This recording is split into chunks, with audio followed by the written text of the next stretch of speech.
Hello दोस्तों, NEET 2024 के लिए अगर आप तैयारी कर रहे हैं तो मैं आशा करता हूं कि आप सबने भी बुक्स तो नई एनसीईआरटी आपने ले रखी होगी। मेरी मानिए मैं भी आपको न्यू एनसीईआरटी वाले ही बुक्स को फॉलो करते हुए पढ़ाऊंगा।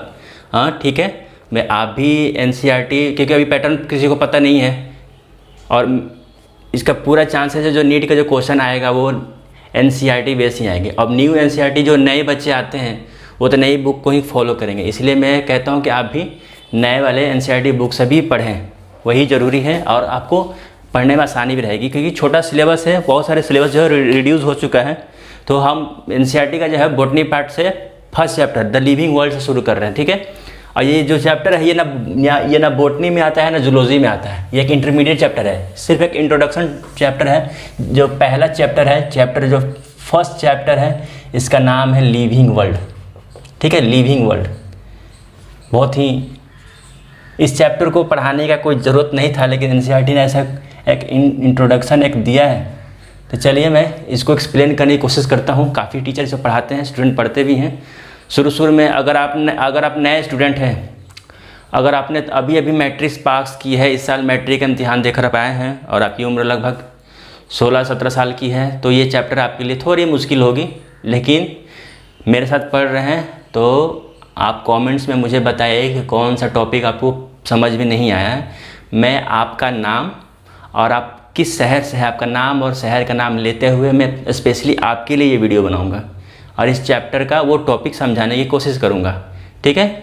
तो चलिए शुरू करते हैं। लिविंग वर्ल्ड का पहला एक छोटा सा डिस्क्रिप्शन मैं देना चाहता हूँ आपको, थोड़ा सा मैं आप हट के बताना चाहता हूँ कि ये जो हमारा ये सन है, ठीक है, ये सन है, बहुत सारे आपको प्लैनेट दिखेंगे। ये रहा हमारा अर्थ, ये हमारा अर्थ है, ये सन है, ये हमारा अर्थ है, ठीक है। तो जो ये लिविंग वर्ल्ड जो आ रहा है जैसे जीवित, तो क्या हमारा पूरा संसार, पूरा यूनिवर्स लिविंग है? पूरा यूनिवर्स लिविंग है? जवाब है नहीं, पूरा यूनिवर्स लिविंग नहीं है। क्या सन लिविंग है? बाकी प्लैनेट लिविंग है? जवाब है नहीं। लिविंग वर्ल्ड सिर्फ और सिर्फ हमारे अर्थ पे ही मिलेगा आपको, ठीक है। लिविंग वर्ल्ड सिर्फ और सिर्फ हमारे अर्थ पे ही मिलेगा। अर्थ पे भी लिविंग वर्ल्ड है, तो लिविंग वर्ल्ड जो अब हम थोड़ा सा जो साइंस और रिलीजन को बीच में लेके चलते हैं, साइंस और रिलीजन में फ़र्क नहीं जानते हैं, मैं उनको बता दूं कि कई लोगों का मानना है कि ये पूरी जो दुनिया है किसी गॉड ने बनाई है, ठीक है। तो साइंस वर्सेस गॉड का जो है कंपटीशन वो हमेशा चलते रहा है। कई लोगों का मानना है कि जो हमारी दुनिया है वो गॉड ने बनाई है, ठीक है। और कई लोगों का मानना है कि ये हम स्पॉन्टेनियस क्रिएशन है, हम लोग अपने आप दुनिया बनी हुई है, जिसका कारण हमने कैसे जन्मा, दुनिया कैसे जनी, उसका कारण हम लोग सिर्फ साइंस के जरिए पता लगाते हैं। साइंस ही है जो हमें जवाब देती है। गॉड ने दुनिया बनाई है लेकिन वो जवाब नहीं देते कि कैसे बनाई है, क्यों बनाई है, इसका मकसद क्या है। गॉड ने अगर दुनिया बनाई है, अगर गॉड सच में है तो हमें आके बताना चाहिए कि दुनिया कैसे बनाई है, क्यों बनाई है, कहाँ बनाई है, ठीक है, शुरुआत कहाँ से है, अंत कहाँ होगी। ये जवाब गॉड को देना चाहिए, लेकिन गॉड नहीं बता पाते हैं। तो इसका जवाब साइंस से हम लोग खोजने की कोशिश करते हैं कि साइंस अगर कहता है कि दुनिया अगर बनी है, ठीक है, अगर गॉड ने दुनिया बनाई होती तो सारे प्लैनेट्स पे लाइफ दी होती, ज़रूर सारे प्लैनेट्स पे लाइफ दी होती। दुनिया में लाखों, करोड़ों, हजारों गैलेक्सीज है, हर गैलेक्सीज में लाखों, मिलियन, ट्रिलियंस प्लैनेट्स हैं, सब पे लाइफ तो ज़रूर बनाई होती। अगर गॉड ने इस पूरे संसार को बनाया है, पूरी दुनिया यूनिवर्स को बनाया है, पूरा स्पेस को बनाया है, तो उसने सिर्फ एक प्लैनेट पे लाइफ बनाई है, ठीक है, एक प्लैनेट पे लाइफ बनाई है, यहाँ पे सिर्फ लाइफ बनाई है। तो इसका जवाब हमें साइंस बनता है। अच्छा, साइंस के जो 3 ब्रांच होते हैं, आपको 3 ब्रांच है, कौन कौन से हैं? मैथ्स है, फिजिक्स है, केमिस्ट्री है और बायोलॉजी है। साइंस की ये 4 ब्रांच है, ठीक है। अगर हमारा ये अर्थ है तो इस पे 2 चीज़ हमें लाइफ का ओरिजिन और लाइफ कैसे काम करती लाइफ, कैसे बनी, कोई प्लैनेट अगर लिविंग है नहीं है, ठीक है, उसका साइंस जर्नी हमें सिर्फ फिज़िक्स और बायोलॉजी से पता लगाते हैं। फिजिक्स मदद करती है हमारे स्पेस के बाहर की दुनिया को पता लगाने में, ठीक है। बायोलॉजी सिर्फ और सिर्फ हमारी इस अर्थ पे काम करती है, बायोलॉजी सिर्फ हमारी इस अर्थ पे काम करती है।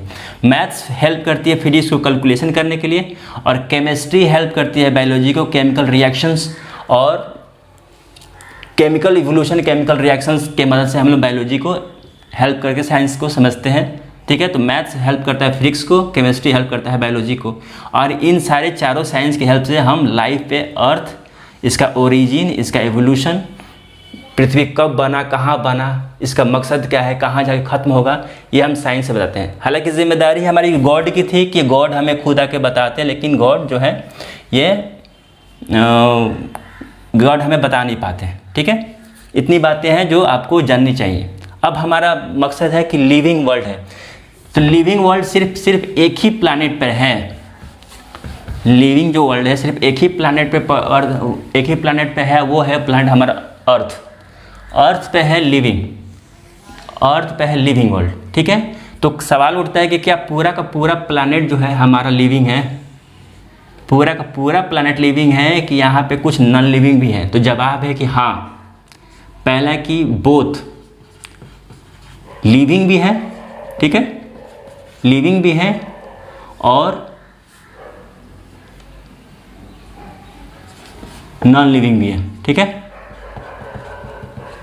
नॉन लिविंग है। शुरुआत में अर्थ नॉन लिविंग था, ठीक है, शुरुआत में जो अर्थ है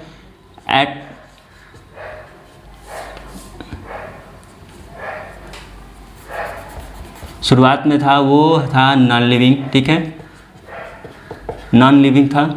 बाद में केमिकल इवोल्यूशन के बाद से यह लिविंग हुआ, ठीक है, कुछ पार्ट्स हमारे। तो ये कहा जाता है कि अर्थ जो है पूरा का पूरा लिविंग नहीं है, इस पे लिविंग पार्ट भी है और नॉन लिविंग पार्ट है, ठीक है। लिविंग पार्ट जो है वो दो है, एक प्लांट है, ठीक है, एक एनिमल है। दो कंपोनेंट है लिविंग का, एक प्लांट प्रजाति का है लिविंग, एक एनिमल प्रजाति का लिविंग है, बस इतना ही है, ठीक है, लिविंग इतना ही है। तो अब हमारी एनसीईआरटी जब कहती है, पहला लाइन में कहती है कि how wonderful our world is, हमारी दुनिया जो है कितनी खूबसूरत है। हाँ भाई, मान लिया कि दुनिया हमारी खूबसूरत है, मानते हैं, मुझे पूरा यकीन है कि हमारी दुनिया खूबसूरत है। तो दुनिया जो दुनिया है वो वंडरफुल तो है भाई, इसमें कोई शक नहीं, चलो वंडरफुल है मान लिया। तो वंडरफुल है, दुनिया वंडरफुल है। तो जो लिविंग वर्ल्ड है वो लिविंग वर्ल्ड किस वजह से लिविंग वर्ल्ड है? तो जवाब आता है कि पृथ्वी पर जो हमारा हैबिटेट है, ठीक है, जो हमारा हैबिटेट है उसके वजह से हमारा अर्थ जो है वो लिविंग हो पाया है। इस हैबिटेट में क्या है भाई, क्या हैबिटेट का मतलब क्या है, क्या कहना क्या चाहते हैं हैबिटेट है? तो हैबिटेट का मतलब है कि हमारे इस पे जो लिविंग कंपोनेंट है, जो नॉन लिविंग कंपोनेंट है, non living component, non living component क्या क्या है इस पे?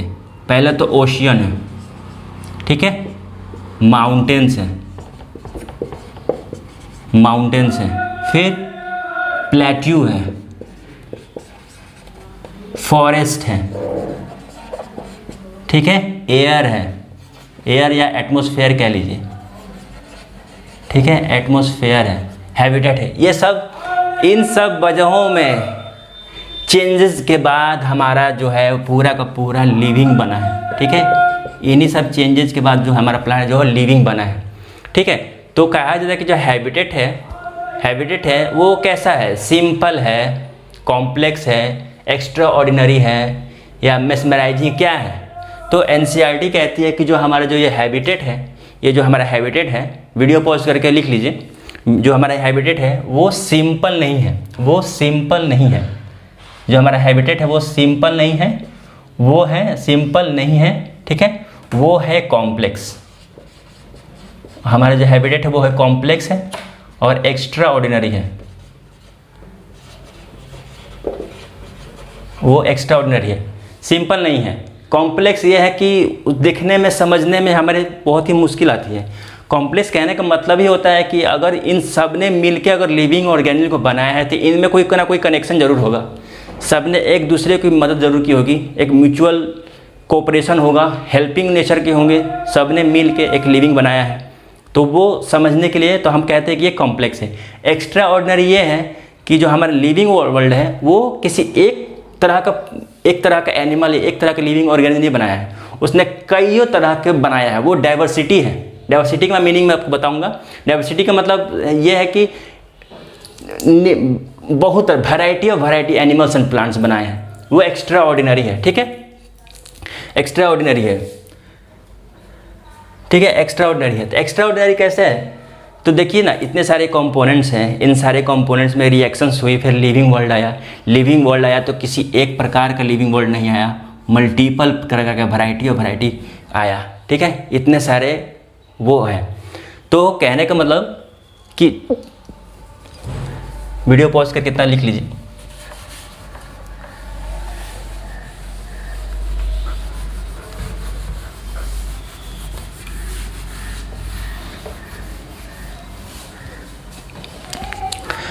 अब इतना समझाने के बाद आ गया। तो अब कहा जाता है कि लिविंग वर्ल्ड जो है, इसमें एक टर्म और जुड़ा हुआ है कि कोऑपरेशन। इन सारे नॉन लिविंग और लिविंग का कोऑपरेशन। हमारा लाइफ तो बन गया, अब यहाँ पे लाइफ आ गया, लिविंग ऑर्गेनिज्म आ गया, लेकिन इनके अंदर भी अगर हमारे पास कोऑपरेशन ना हो, ठीक है, कोऑपरेशन ना हो, म्यूचुअल अंडरस्टैंडिंग ना हो, ठीक है, म्यूचुअल अंडरस्टैंडिंग ना हो, ठीक है, तो लिविंग ऑर्गेनिज्म एक दूसरे को मदद कर किए बिना लिविंग सरवाइव नहीं कर सकती। तो कहने का मतलब क्या कि हमारा जो है ये क्या सिर्फ अच्छाई बता रही है क्या? ये कोऑपरेशन बता रही है यहाँ लिविंग ऑर्गेनिज्म? तो बोले कि नहीं, हमारी जो दुनिया है ना ये अच्छी तो है ही, अच्छी तो है ही, साथ साथ ये खतरनाक भी है, खतरनाक भी है। खतरनाक कैसे भाई? खतरनाक कैसे? तो कहता है कि एनसीईआरटी कहता है कि ज़रा आपने आसपास पूरे दुनिया में नज़र घुमा के देखिए, आपको कुछ एग्जाम्पल दिखेंगे। जैसे एक एग्जाम्पल दिखाएगा आपको गैलोपिंग हॉर्स का, ठीक है, गैलोपिंग हॉर्स। गैलोपिंग हॉर्स मतलब तेज़ रफ्तार में तुदुक दौड़ने वाले घोड़े, ठीक है। एक एग्जाम्पल दिखेगा आपको माइग्रेटरी बर्ड्स, माइग्रेटरी बर्ड्स, एक एग्जाम्पल आपको माइग्रेटरी बर्ड्स दिखेगा। एक दिखेगा एग्जाम्पल आपको अटैकिंग शार्क, ठीक है, अटैकिंग शार्क। एक एग्जाम्पल आपको अटैकिंग शार्क दिखेगा। एक एग्जाम्पल दिखेगा flower in a valley, flower in a valley दिखेगा एक एग्जाम्पल। तो वो कह रहा है कि हमारे जो हैबिटेट है वो ब्यूटीफुल तो है ही, उसके साथ साथ देखिए कितना कॉम्प्लेक्स और कोऑर्डिनेटेड वे में चलता है। अब गैलोपिंग हॉर्स जो क्या दिखाता है, वो हमारे लैंड को दिखाता है कि हमारे लैंड पे देखिए जो हमारी ज़मीन है, लैंड का डिस्क्रिप्शन है, लैंड के बारे में बता रहा है। माइग्रेटरी बर्ड्स क्या है, ये हमारे एटमॉस्फेयर के बारे में बता रहा है, एटमॉस्फेयर के बारे में बता रहा है, ठीक है, ये हमारे एटमॉस्फेयर को बता रहा है। अटैकिंग शार्क क्या बता रहा है? अटैकिंग शार्क हमारे ओशियंस के बारे में बता रहा है। ओशियन में बहुत तरह के ऑर्गेनिक, बहुत सारे सी फूड्स होंगे ना, सी एनिमल्स हैं, फिश है, ऑक्टोपस है, स्टारफिश है, बड़े बड़े वेल्स हैं, डॉल्फिन्स है, वो सब हैं, ठीक है, ओशियंस में। अटैक ये फ्लावर ये हमारे माउंटेन्स को दिखा रहा है, ये हमारी ब्यूटी दिखा रहा है, माउंटेन्स, माउंटेन,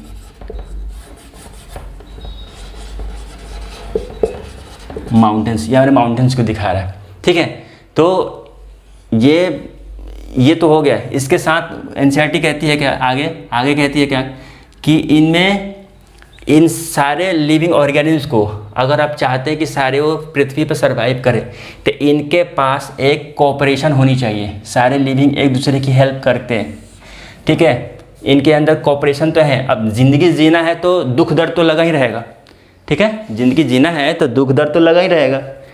तो ये ऐसा नहीं है कि सिर्फ आपको जीने के लिए सिर्फ दी जाएगी, यहाँ दी नहीं जाएगी, आपसे छीनी भी जाएगी।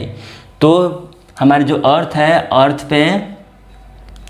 अर्थ पे एक कोऑपरेशन भी है, ठीक है, कोऑपरेशन भी है और कन्फ्लिक्ट भी है, संघर्ष, ठीक है, कॉन्फ्लिक्ट भी है, संघर्ष भी है। यानी एक दूसरे के मध्य, जैसे कि फ्लावर को पोलिनेट होना है, फ्लावर को पोलिनेट होना है तो वो किसी मधुमक्खी या फ्लाइज को, किसी इंसेक्ट्स को लालच देके अपने पास बुलाएगी और बदले में उसे मीठी शहद देगी, जिसे नेक्टर कहते हैं, मध कहते हैं, न शहद देगी। तो वो शहद के लालच में आएगा और बदले में जाने अनजाने में इसके बाद से एंड्रोसियम्स के से पोलन ग्रेन्स को उठा के, गैमेट्स को उठा के किसी और फ्लावर के पास ले जाएगा ताकि पोलिनेशन हो सके और फर्टिलाइजेशन हो सके। तो ये हो गया कोऑपरेशन का, ठीक है, सहयोग का। है कॉन्फ्लिक्ट्स का कि मैं तो हूँ तो मुझे खाने के लिए कुछ तो चाहिए भाई, और मैं किसी को खाऊंगा ना, मार के खाऊंगा, शिकार करके खाऊंगा। तो ज़िंदगी जीने के लिए संघर्ष भी है। तो कोऑपरेशन की भी बात करती है एनसीईआरटी फर्स्ट स्टैंजा में, और कॉन्फ्लिक्ट्स की भी बात करती है। हमने इतना सब कर दिया कि हमारी धरती पे इतना कुछ हो रहा है, इतना सब कुछ हो रहा है, लेकिन हमें अभी भी ये बात का पता नहीं चला कि लिविंग का मतलब क्या है, इसका डेफिनेशन क्या है भाई। ये सब तो आपने बता दें कि लिविंग लोग धरती पर रहते हैं तो इतना सब कुछ करते हैं, जी रहे हैं, मर रहे हैं, इतना सब कुछ कर रहे हैं, लेकिन फिर भी आपने अभी तक लिविंग का डेफिनेशन आपने मुझे नहीं बताया सर। तो लिविंग का मुझे डेफिनेशन तो बताइए। तो लिविंग का डेफिनेशन कुछ इस तरह है कि पुरानी वाली जो एनसीईआरटी थी उसमें कुछ कैरेक्टरिस्टिक्स दी हुई थी, ठीक है, कैरेक्टरिस्टिक्स दी हुई थी। तो उनके हिसाब से लगभग 10 कैरेक्टरिस्टिक्स था। एनसीईआरटी कहते हैं कि जो लाइफ है, ठीक है, लाइफ के 2 मीनिंग निकलते हैं। एक साइंस टेक्निकल टर्म है, लाइफ एक टेक्निकल टर्म है, ठीक है, टेक्निकल टर्म है। एक फिलोसॉफिकल है,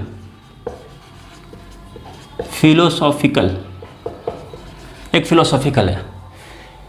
इसका आंसर हमें साइंस देती है, ठीक है। जैसे कि मैंने साइंस और गॉड के बारे में बताया, साइंस वर्सेस गॉड, इसी तरह ये एक हमारे धर्म जो भी किताबें हैं, धर्म या रिलीजन की जो किताबें हैं, अधीमाती जो गुरु बाबा मौलवी मुफ्ती लोग हैं, वो लोग समझाते हैं हमें लाइफ का असली मतलब एक अर्थ समझाते हैं, एक मतलब समझाते हैं कि लाइफ का मतलब क्या समझाते हैं। अब देखिए ध्यान से मेरी बात सुनिए।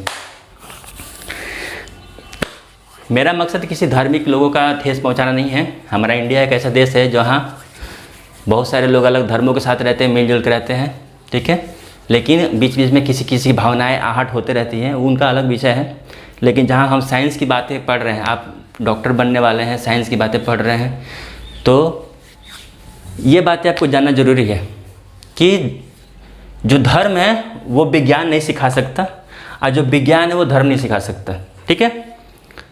जैसे ही आप सर उठाएंगे अपने धरती के ऊपर से, आसमान में जब देखेंगे तो ऊपर देखेंगे कि हमें पहला ध्यान में आता है कि ऊपर कोई भगवान जरूर होगा, आसमान के ऊपर किसी धर्म का। जैसे मैं हिंदू हूँ तो मेरे हिंदू गॉड लोग ऊपर होंगे, आप मुसलमान हैं तो आपके अल्लाह ऊपर होंगे, आप क्रिश्चियनिटी हैं तो आपके गॉड ऊपर होंगे, ठीक है।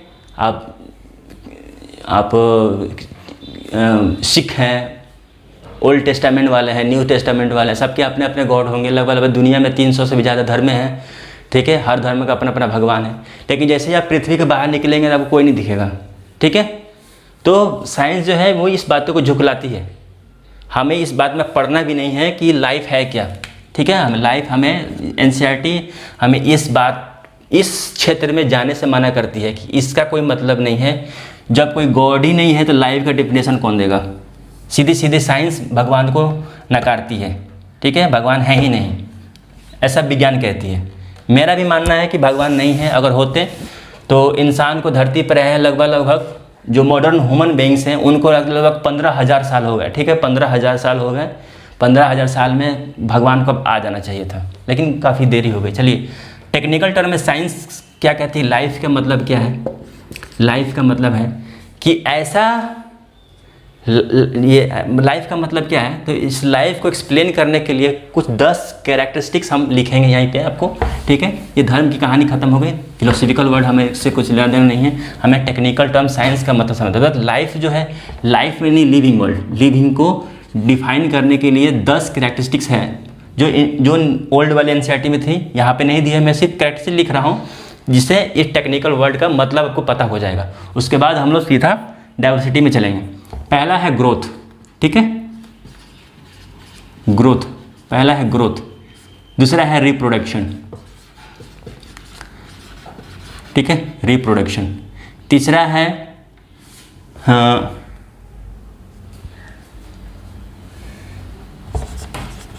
सेंसिटिविटी, ठीक है, चौथा है रिस्पॉन्सिवनेस, रिस्पॉन्सिवनेस, ठीक है, रिस्पॉन्सिवनेस, उसके बाद है metabolism,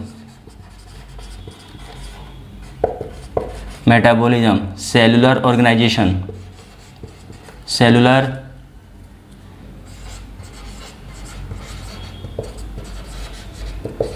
cellular organization, self replication,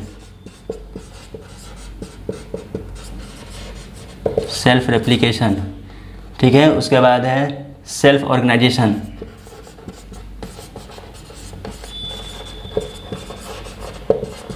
उसके बाद है इंटरेक्शन,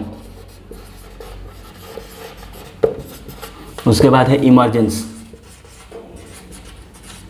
लाइन कट गई, चलिए कोई बात नहीं, इमरजेंस, ठीक है।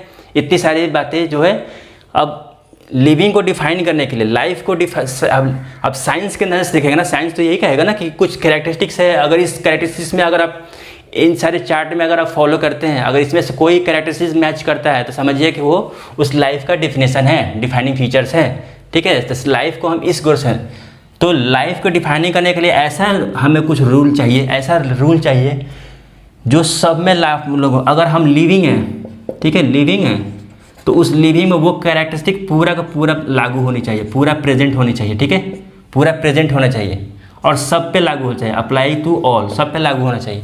तो चलिए एक एक करके सब इसमें लागू करके देखते हैं। लिविंग है, लिविंग होने के लिए पहले है ग्रोथ।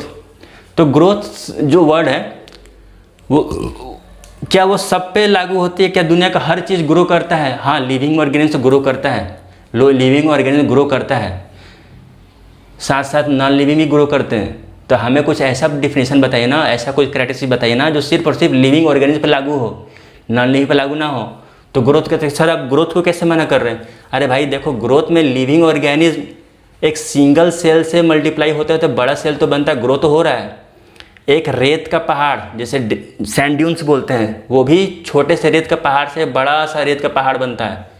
हमारा जो ग्रोथ है वो एक इंटरनल होता है, लिविंग ऑर्गेनिज्म इंटरनल, ये एक्सटर्नल है, बाहर से भरते हैं, इनका साइज बड़ा होता है। बाहर से हम लोग इस लिविंग ऑर्गेनिज्म को बड़ा करने के लिए हम फूड लेते हैं, उसे एनर्जी लेते हैं, हम उसे विटामिन, प्रोटीन्स, कार्बोहाइड्रेट खाते हैं और अंदर से बिल्डिंग्स बनती हैं, ठीक है, सेल्स बनते हैं और हमारे अंदर से विकास होता है। तो वो लिविंग के लिए है। नॉन लिविंग में एक्सटर्नल डिपोजिशन होता है मटेरियल्स का, तो उसको कहते हैं कि नहीं, इस डिफिनीशन को आप काट दीजिए, ठीक है, इस डिफिनीशन को आप काट दीजिए, ग्रोथ डिफाइनिंग फीचर नहीं है। तो कहेंगे अच्छा ठीक है सर, चलिए ग्रोथ तो नहीं हो सकता, रिप्रोडक्शन तो हो सकता है ना। दुनिया का हर लिविंग ऑर्गेनिज्म रिप्रोडक्शन करता है, रिप्रोड्यूस करता है, अपने वंश को पैदा करता है, अपने बच्चे को पैदा करता है। तो हम बोले कि हाँ चलो ठीक है, लेकिन नहीं, पूरा नहीं करता है। कुछ ऐसी भी लिविंग ऑर्गेनिज्म है, कोई भी प्रजातियां हैं, कोई ऑर्गेनिज्म है जो बिल्कुल भी नहीं करता है। जैसे लिविंग ऑर्गेनिज्म, जैसे कि म्यूल एक खच्चर है जो मेल डोंकी, ठीक है, मेल डोंकी और फीमेल हॉर्स के बच्चे से नेचर में पॉसिबल नहीं है, हमने इसे लैब में बनाया है, एक्सटर्नली बनाया है, ठीक है, म्यूल बनाया है, तो वो स्टेराइल है, वो बच्चे पैदा नहीं कर सकते, ठीक है, वो बच्चा नहीं पढ़ सकते। तो रिप्रोडक्शन, ग्रोथ भी इस पर लागू नहीं हो रहा है लाइफ पे, रिप्रोडक्शन भी इस पर लागू नहीं हो रहा। तो ये दोनों डिफाइनिंग फीचर नहीं है लाइफ का, इनसे हम लाइफ को डिफाइन नहीं कर सकते। तो क्या, सेंसिटिविटी और रिस्पॉन्सिवनेस को मिला के ही कॉन्शियसनेस कहते हैं। Consciousness, thank God, consciousness, sensitivity और रिस्पॉन्सिबिलिटी को मिला कॉन्शियस कहते हैं कि हर वो लिविंग ऑर्गेनिज्म क्या जागरूक है, क्या कॉन्शियस है क्या। जैसे आप नींद में सोए हुए हो और आपकी गर्लफ्रेंड या वाइफ सोई हुई हो और पीछे जाकर हल्का सा आप ऐसे करने, वो झट से उठ जाएगी, वो रिस्पॉन्स करेगी तुरंत, वो उसके अंदर कॉन्शियसनेस है, जागरूक है अंदर से। एक तो सेंसिटिव है, छुए तो सेंस पता चल गया, उस पर तो उसने तुरंत रिएक्ट किया, वो रिस्पॉन्स किया। ये सारे लिविंग ऑर्गेनिज्म करते हैं। पहाड़, झरने, नदियाँ, पहाड़ी सब नहीं कर सकती, वो नॉन लिविंग नहीं कर सकती, सिर्फ लिविंग करती है। तो एनसीईआरटी या फिर साइंस की किताबों ने कॉन्शियसनेस को एक डिफाइनिंग फीचर माना है। ये हमारा पहला डिफाइनिंग फीचर मिल गया। बोला कि लिविंग ऑर्गेनिज्म और कुछ हो ना हो, कॉन्शियसनेस तो भाई होना चाहिए। सेंसिटिविटी और रिस्पॉन्स को मिला कॉन्शियस कहते हैं, ये होना चाहिए। उसके बाद मेटाबॉलिज्म। अब चलो मेटाबॉलिज्म देखते हैं। क्या नदियाँ पहाड़ में, अब केमिकल रिएक्शंस तो समुद्र में हो रही हैं, हाँ भाई चलो हो रही है, केमिकल रिएक्शन समुद्र के अंदर, नदियों के अंदर हो रहा है, नए नए मॉलिक्यूल्स टूट रहे हैं, नए नए मॉलिक्यूल्स बन रहे हैं, लेकिन उन मॉलिक्यूल को खास पार्टिकुलर लिविंग ऑर्गेनिज्म के अंदर नहीं हो रहा है, वो ओपन इन्वायरमेंट में हो रहा है, ठीक है।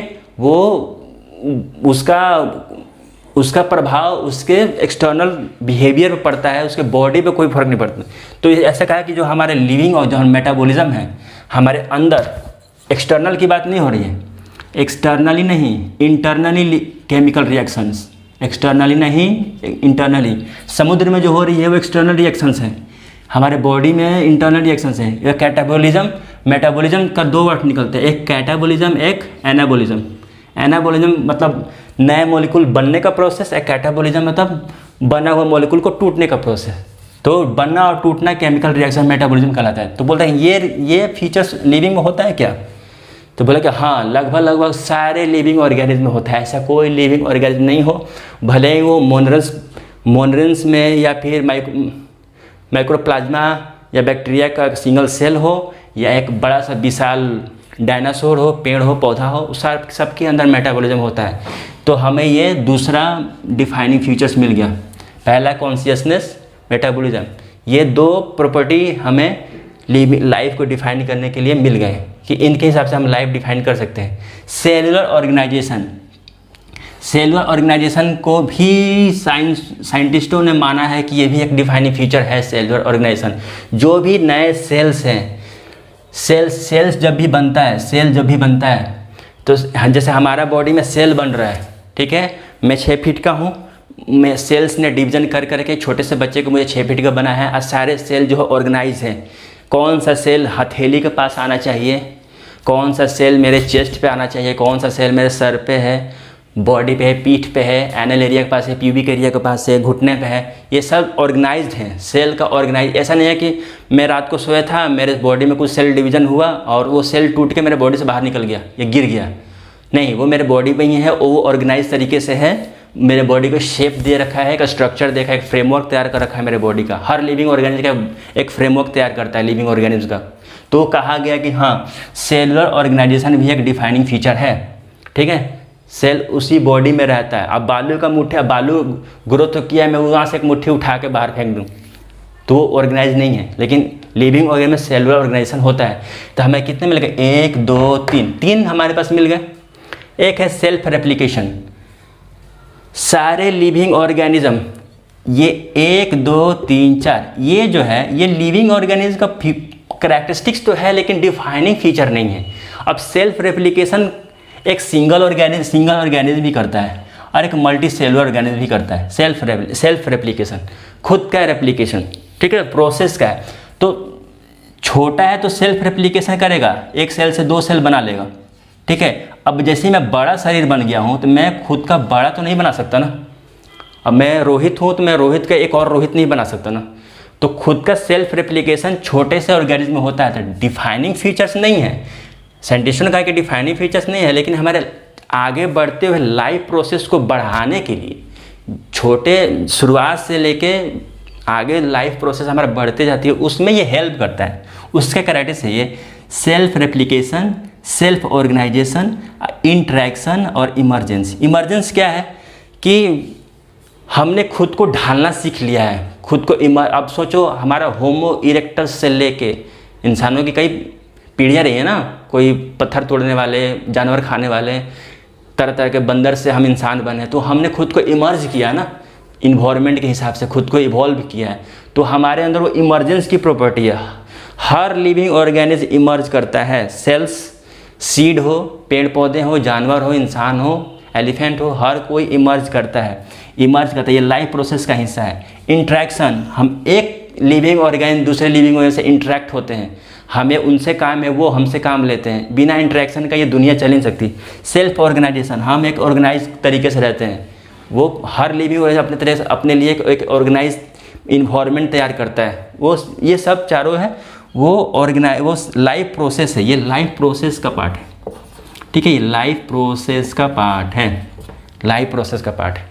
इसीलिए डिफाइनिंग फीचर्स के लिए 3 है, कॉन्शियसनेस, मेटाबॉलिज्म, सेल ऑर्गेनाइजेशन, ये 3 है। बाकी ये 4 है, प्रोसेस का पार्ट है, लाइफ का प्रोसेस का पार्ट है, जो ज़िंदगी शुरू होने के बाद ये सब देखने को मिलता है। और ये जो है लिविंग में पाए जाते हैं, लेकिन नॉन लिविंग में भी पैसे इसको डिफाइनिंग फीचर्स नहीं बोला गया है। तो लाइफ को डिफाइन करने के लिए सिर्फ 3, मेटाबॉलिज्म, कॉन्शियसनेस और सेल ऑर्गेनाइजेशन।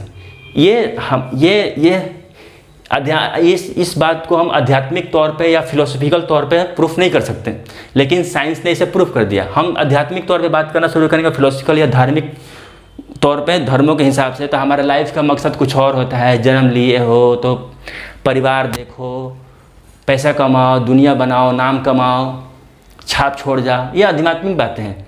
तो इससे हमारा धरती पर आने का मकसद पता चलता है, लेकिन कैसे आए हैं ये इससे पता चलेगा। क्या करना है वो धर्म बताएगा बाद में, लेकिन कैसे आए हैं ये बताएगा, ठीक है। तो एनसीईआरटी का जो पहला जो टॉपिक है लिविंग वर्ल्ड का, छोटा सा एक टॉपिक है, मैंने कुछ ज़्यादा ही एक्सप्लेन खींच दिया इसे, इतनी सारी बातें हैं। अब हम नेक्स्ट वीडियो में डाइवर्सिटी की बात करेंगे। एक छोटा सा टॉपिक है लिविंग पार्ट 1, वो ज़्यादा से 2 से 3 वीडियो 4 वीडियो में हो जाएगा। ये पहला वीडियो था, तो हम मिलते हैं सेकेंड वीडियो में, ठीक है। Thank you, bye.